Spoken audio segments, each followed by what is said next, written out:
اسلام زندہ باد، اسلام زندہ باد، اسلام زندہ باد۔ پرسوں یہ حدیث میں نے پڑھی ابن ماجہ میں کہ ملک الموت کہتا ہے ایتھا النفس الخبیثہ کانت فی الجسد الخبیث، اے خبیث روح جو خبیث جسم میں تھی، اخرجی باہر آؤ۔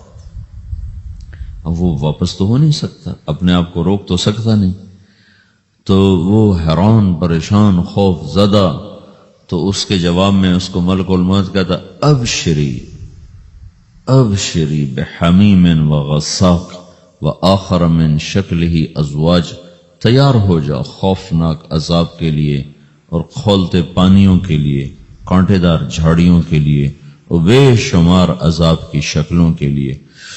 تو اس کی روح کو جب کھینچتے ہیں تو رگ رگ سے وہ کٹ کٹ کے نکلتی ہے، تو سارا وجود زیر و زبر ہوتا ہے، سکرات کا درد ساری دنیا کے دردوں پر حاوی ہے۔ جب اس کی روح نکلتی ہے اور اس کو لے کر آسمان پر چلتے ہیں تو دروازے پر پہنچتے ہیں تو اندر سے فرشتے پوچھتے ہیں کون ہے؟ کہتے ہیں فلاں فلاں کا بیٹا ہے۔ کا نفس خبیثہ فی الجسد الخبیث، یہ تو وہی بدماش ہے جو بدماش جسم میں تھا، یہ وہ بدبخت روح ہے جو بدبخت جسم میں تھی، اس کے لیے آسمان کے دروازے نہیں کھول سکتے، اسے واپس کر دیا جائے۔ تو آسمان کے دروازے لا تفتح لهم ابواب السماء ولا يدخلون الجنة حتى يلج الجمل في سم الخياط، کہ ان کے لیے آسمان کے دروازے نہیں کھلیں گے اور ان کے لیے جنت کے دروازے نہیں کھلیں گے، پھر یہ وہاں سے نیچے گرائے جاتے ہیں جو اللہ کا قید خانہ ہے سجین۔ وما ادراک ما سجین کتاب مرقوم، وہ تمہیں خبر نہیں کہ وہ کیا خوفناک قید خانہ ہے جو اللہ تعالیٰ نے بنایا ہے، اسے وہاں دھکیل دیا جاتا ہے۔ پھر قیامت تک اس کے لیے انتظار کی گھڑیاں ہیں اور عذاب کی شدت ہے۔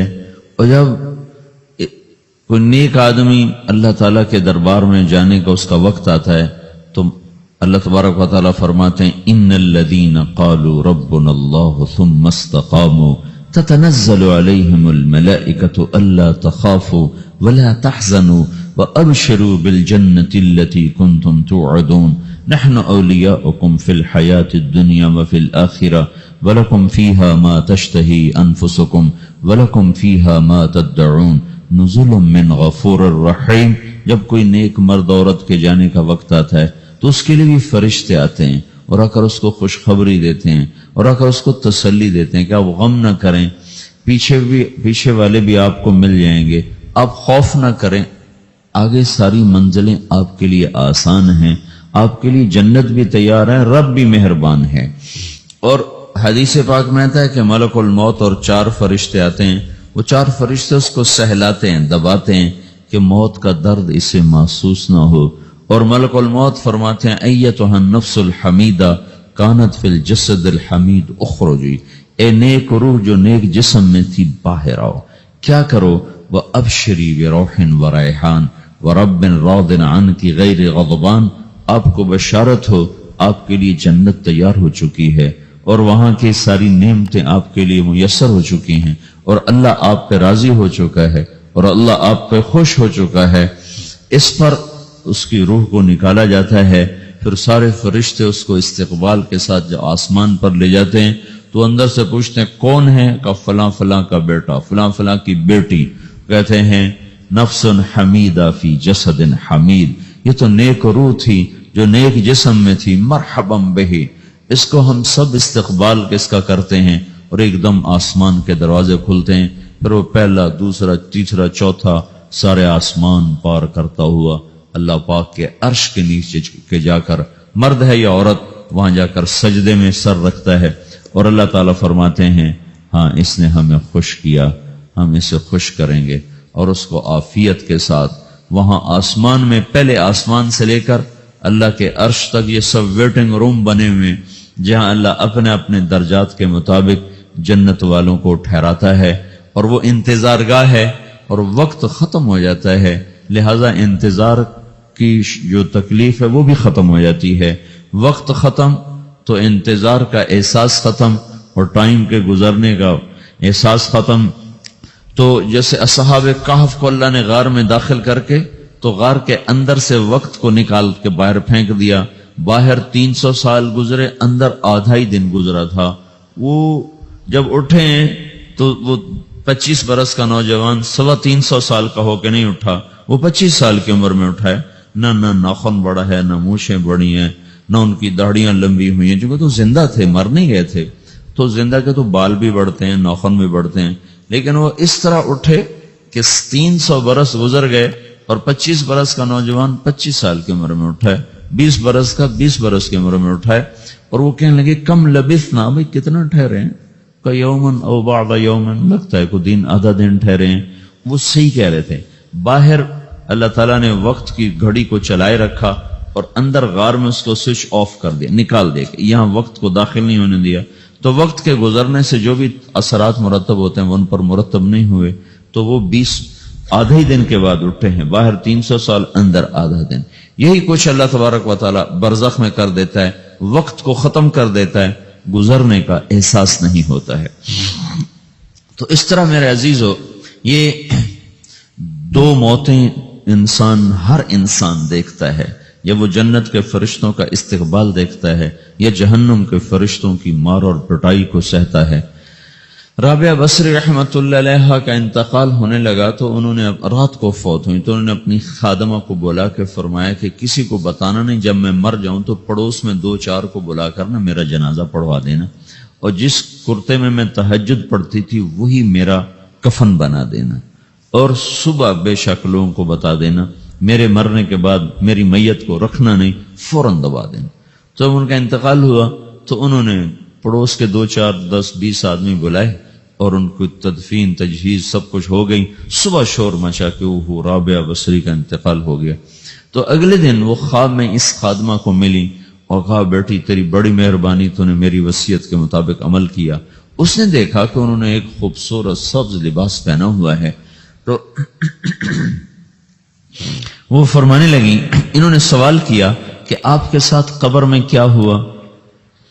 تو وہ کہنے لگی کہ میرے پاس منکر نکیر آئے تھے اور مجھ سے کہنے لگے من رب کی، تیرا رب کون ہے؟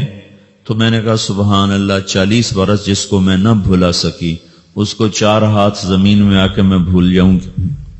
ان کا 42 برس کی عمر میں انتقال ہوا تھا. تو وہ کہنے لگے سبحان اللہ، جس کو میں 40 برس نہ بھولا سکی میں اسے 4 ہاتھ زمین کے اندر آ کے بھول جاؤں گی. تو منکر نکیر کہنے لگے اس کا کیا حساب لینا؟ پھر انہوں نے پوچھا کہ وہ آپ کا وہ کرتا کہاں گیا تہجد والا جس میں آپ کو کفن دیا تھا؟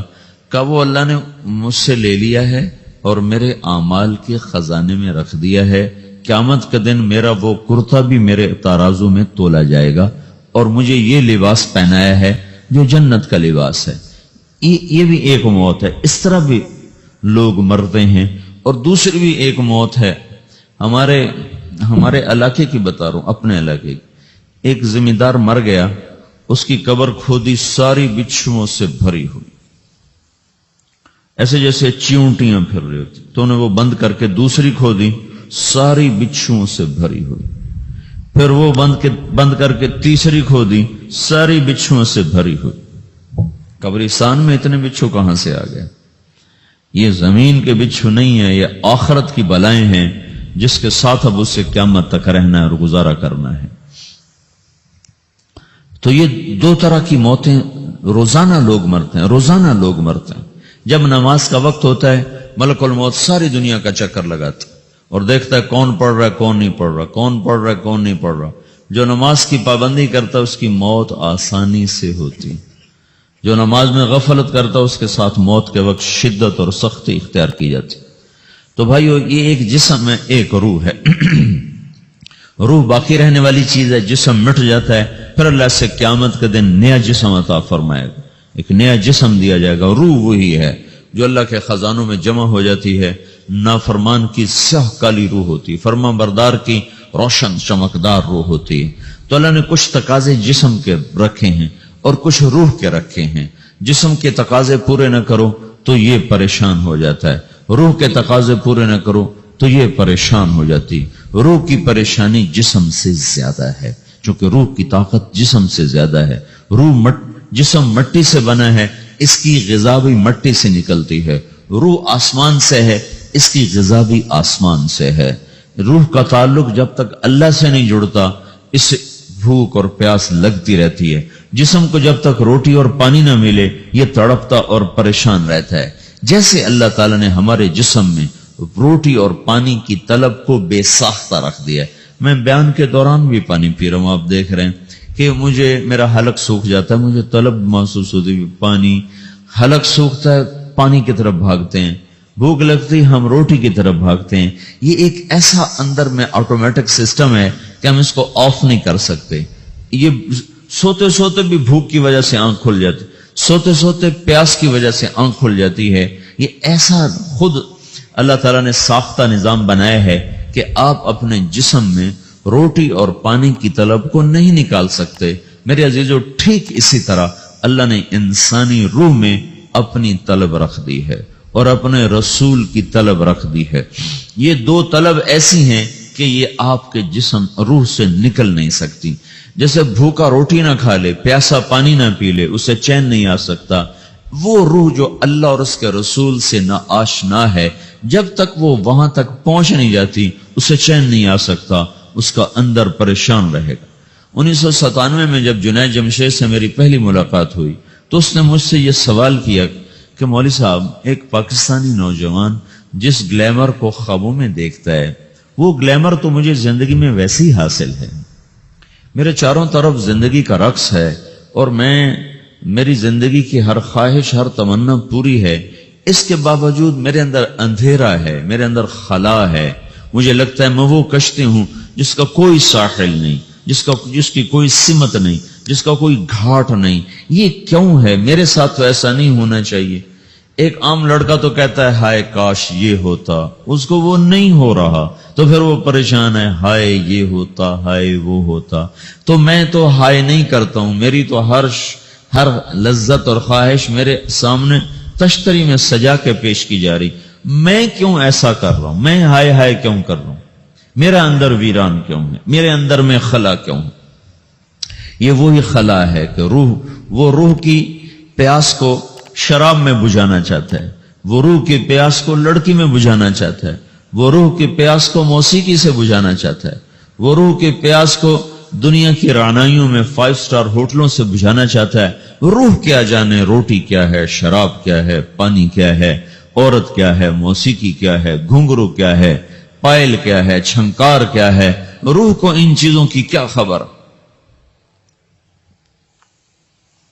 امریکہ میں ہماری ایک جماعت تھی تو 4 لڑکے 2 لڑکیاں، 4 لڑکیاں 2 لڑکے مسلمان ہوئے۔ تو ایک لڑکے کا نام رکھا تھا ابراہیم، اور اس کو جب پڑھایا نا کلمہ، انہوں نے کہا ہائے، انہوں نے کہا ہائے، اور دونوں ہاتھ یہاں رکھے سینے پر، دل پر، کہا ہائے۔ تو ہمارے ساتھی ہیں ڈاکٹر اختر، وہ کہنے لگا کیا ہوا کیا ہوا؟ کہنے لگا جب سے ہوش سنبھالا یہ جگہ خالی تھی، یہ تیرے کلمہ پڑھانے پر بھر گئی ہے کہ میری خوشی سے ہائے نکل گئی۔ یہ جگہ خالی رہے گی، یہاں شراب نہیں پہنچ سکتی، یہاں نغمہ اور موسیقی نہیں پہنچ سکتی، یہاں تالے لگے ہوئے ہیں، یہاں تک کوئی آواز نہیں جا سکتی۔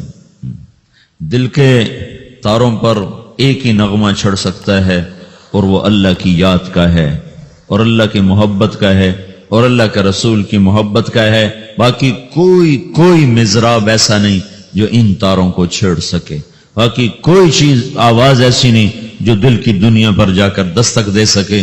یہاں بند دروازے ہیں، یہاں صرف اللہ پہنچے گا، اللہ کے رسول کا تعلق پہنچے گا، باقی کوئی چیز یہاں نہیں جا سکتی۔